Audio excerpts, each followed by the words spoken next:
이거 진짜 큰일 날 뻔했습니다. 막 소름이 돋네, 막 소름이.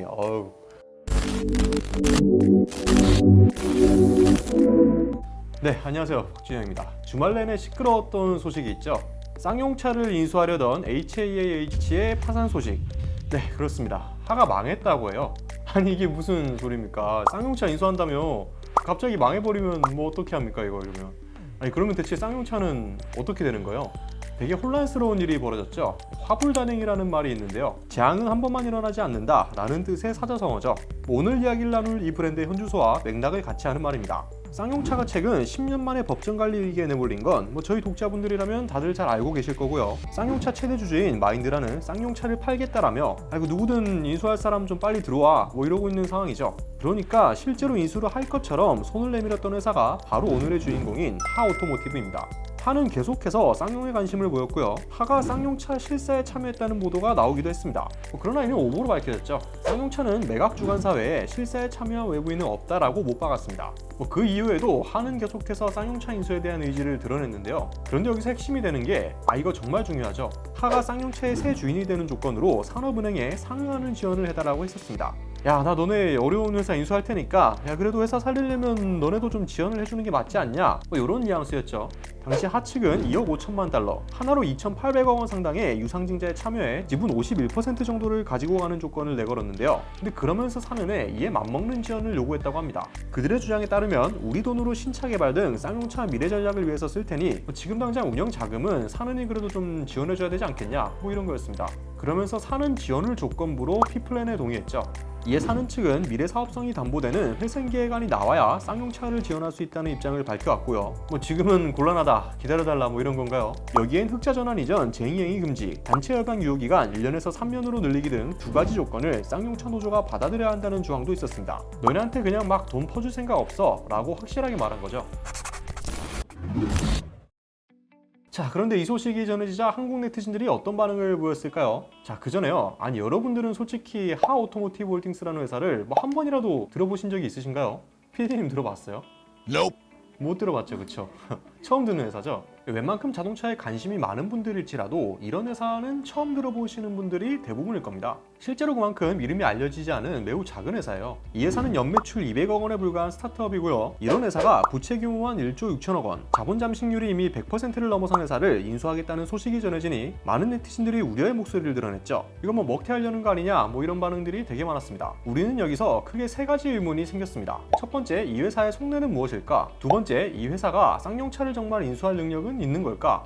그리고 만약 인수에 성공한다면 앞으로의 시나리오는 어떻게 될까? 이게 저도 되게 궁금해가지고 과거에 기사로도 한번 다뤘었는데요. 참 재밌습니다. 먼저 이 회사가 하는 일은요, 중국 체리 자동차를 미국으로 수입해서 판매하는 일을 하고 있습니다. 체리 자동차가 생산하는 SUV를 반조립 상태로 들여와서 반타스와 티고 브랜드로 판매할 계획이었죠. 이게 중국차를 미국으로 가져가서 팔겠다는 건데 다들 아시다시피 지금 중국 미국 관계가 되게 좋지 않기 때문에 쉽지 않겠죠. 요즘 그 관세도 장난 아니잖아요. 오바마 정부 시기에는 중국산 자동차에 대한 관세율이 2.5%에 불과했는데 트럼프 정부에 들어서자 25%까지 뛰었습니다. 그래서 이 친구들이 처음에는 미국 현지 생산을 하려고 2020년에 체리 자동차 파트너십도 체결했었거든요. 그런데 공장 부지 몰색 난항 등을 이유로 결국엔 수입 판매 방식으로 전략을 틀었습니다. 여기서 핵심 인력들이 이탈하면서 회사는 더 위태로워졌고요. 실제로 영업총괄과 쌍용차 인수협상 등 주요 사업을 이끈 전략 담당 부사장이 회사를 떠났습니다. 엄청 깔끔하게 돌아가는 회사는 누가 봐도 아니죠. 마땅한 제대로 된 실체조차 없어 보이는 이런 회사가 쌍용차를 인수한다고요? 이거 상식적으로 누가 봐도 좀 이상하지 않나요? 자, 그러던 와중에 이 회사의 자금 출처가 중국 체리 자동차라는 의혹이 불거졌습니다. 이거 중국 자본이었네요. 이러니까 체리 자동차는 바로 하 지분을 가지고 있다거나 추가로 투자를 진행한다는 유의 루머에 대해 아니라고 해명했으나 의혹은 꾸준한 상황입니다. 여전히 두 회사는 전략적인 관계를 유지하고 있으니 말이죠. 근데 이게 또 중국 자본이라는 소식이 전해지자 한국 네티즌들 반응이 꽤 재밌었죠. 과거 상해 기차 사건을 언급하시는 분들도 많았고요. 저희 기사에 달린 댓글에 보면 세금 지원 받고 튀려는 거지 결국 인수해서 우리나라 세금으로 사업하겠다는 거네. 인수해서 팔아먹겠지. 정말 한숨이 나오는구나.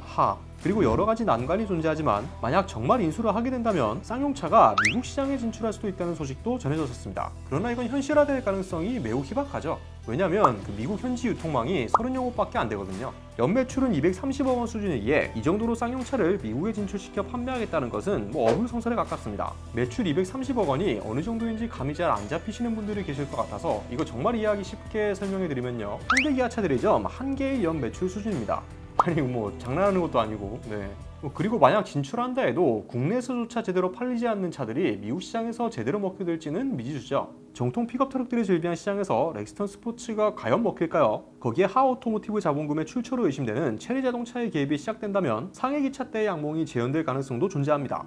누가 봐도 쌍용차를 인수할 능력이 없어 보이는 회사가 팔을 걷고 인수하겠다고 나서는 것 자체가 수상하다는 의견들도 많습니다. 저도 이에 동의합니다. 그러던 와중에 상당히 재밌는 소식이 전해졌어요. 여러분, 하오토모티브가 파산했다고 합니다. 아니 이게 무슨 일이고, 이미 기사까지 됐죠. 듀크웰 하 회장은 미국 오토모티브와의 뉴스 인터뷰에서 미국에서 판매하기 위해 중국 체리 자동차와 함께 만든 모델 반타스와 티고가 나아가야 할 방향성이 보이지 않는다. 앞으로 자동차 부품 등 모든 부문에서 수익이 나지 않을 것으로 판단했다며 파산 신청 배경을 밝혔습니다. 자, 우려하던 일이 터진 겁니다. 부채 1조 원이 넘는 쌍용차를 인수하겠다던 회사가 그냥 그대로 무너져 내린 겁니다. 이러니까 네티즌들은 저거 봐라 저거 똥파리만 계속 보이네, 야 저놈들 먹튀 제도로 하려다가 결국 망했구나, 이런 반응들을 쏟아내고 있는데요. 이거 진짜 소름 돋죠.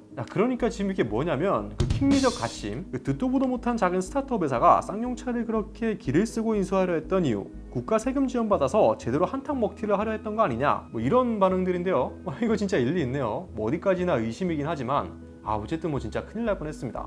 그런데 여기서 더 재밌는 게요, 파산 신청한 이 회사가 새로운 법인을 설립해서 또 쌍용차를 그대로 인수하겠다고 합니다. 아니 이거는 무슨 소리입니까 대체. 지금 있는 회사는 청산 절차에 돌입했는데 쌍용차의 비즈니스를 전담할 새로운 회사를 만들겠다는 건데요, 카디날 원모터스라고 벌써 이름도 정했다고 합니다. 이번 주 안으로 쌍용차 인수 의향서도 낸다고 하는데요, 그러면서 한 언론 매체 기사를 보면 쌍용차 관계자도 카디날 원모터스가 쌍용차 인수 작업을 예정대로 추진할 것을 확인했다고 합니다.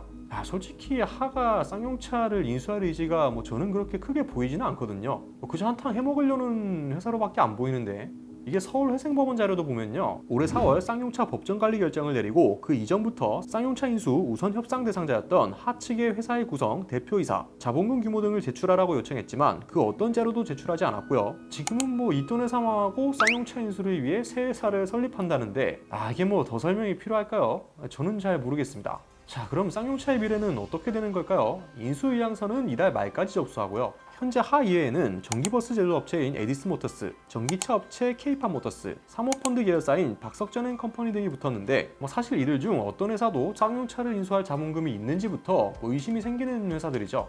거기에 사실 지금 저는 쌍용차를 인수한다는 것 자체가 그렇게 매력적인 선택지인지 잘 모르겠어요. 지금 인수에 필요한 자금은 8천억에서 1조 원 규모인데 이 천문학적인 금액을 투자한다고 해도 과연 쌍용차가 제대로 살아날 수 있을까요? 그간 이 이야기는 너무 많이 전해드렸기 때문에 별도로 언급을 하진 않겠습니다. 이전 영상들을 참고해 주시면 좋을 것 같네요. 적어도 회사에 큰 자금을 투입해서 회생을 시키려면 이 회사가 살아날 가능성, 미래 비전을 봐야 되는데 현 시점에서의 쌍용차가 과연 매력이 있는 회사인지는 여전히 의문이네요. 이러니까 네티즌들도 이제는 공적 자금 절대 투입하지 마라, 쌍용은 늦었다, 그렇게 응원해줄 때 정신 좀 차리지 그랬냐, 솔직히 이제는 망하는 게 맞다와 같은 반응들을 보이고 있죠. 최근 쌍용차는 미래 방향성을 제시하는 차세대 SUV J100과 KR10 디자인을 공개하면서 우리 쌍용차 이제 달라지겠습니다, 니네가 그토록 원하던 지프 쿠란도 만들어 줄게, 이제 제발 우리 한 번만 좀 봐줘, 이런 식의 활동을 펼치고 있습니다. 그런데 네티즌들의 반응은 글쎄요, 물론 이제라도 정신 차리는구나, 일어서길 바란다라는 반응을 보이는 분들도 있었지만 대다수는 너무 늦었다, 진작에 만들었었어야지, 5년 전에 만들어야 했던 걸 이제 내놓으면 어쩌냐 라는 반응들을 보이고 있습니다. 일각에선 언제 나올지 실체조차 없는 그냥 디자인 스케치 하나로 이러는 거 보면 회사 사라는 구애 작전으로밖에 보이지 않는다 라며 냉정한 평가를 이어가기도 했습니다. 자, 위기의 쌍용차 정말 어떻게 되는 걸까요? 망하는 것보다는 당연히 살아나는 게 좋겠습니다만 현 시점에서의 쌍용차의 앞날이 그렇게 밝다고 보기에는 어렵지 않을까 싶습니다. 일단 쌍용차를 인수하려면 어마무시한 금액이 필요한데 여기에 또 공적 자금이 투입되니만으로 분명 거친 마찰이 생길 것으로 보이고요. 쌍용차는 최근 노동자 절반이 1년간 무급휴직을 실시하거나 평택 공장도 매각하고 미래차를 생산할 수 있는 공장도 새로 짓기로 결정했죠. 근데 이게 사실 기존 공장을 허물고 새로운 터의 공장을 다시 짓는다, 이것도 천문학적인 금액을 써야 되는데 과연 가능할까요? 이게 자꾸 쳇바퀴 안에서 헛도는 느낌이죠. 이게 뭔가 되게 급박하고 절박하니까 뭐라도 해보는데 이게 참 효율적이지가 않은 거죠. 쌍용차가 정말 살아나려면 현실적인 비전을 먼저 제시해야 됩니다. 적어도 이를 바라보는 국민들을 설득시킬 수 있는 무언가를 드러내야겠죠. 참 응원해주고 싶지만 이제는 응원하기가 어려워진 쌍용차의 미래는 어떻게 될까요? 여러분들의 다양한 의견 남겨주시면 좋을 것 같습니다. 오토포스트 20%였습니다.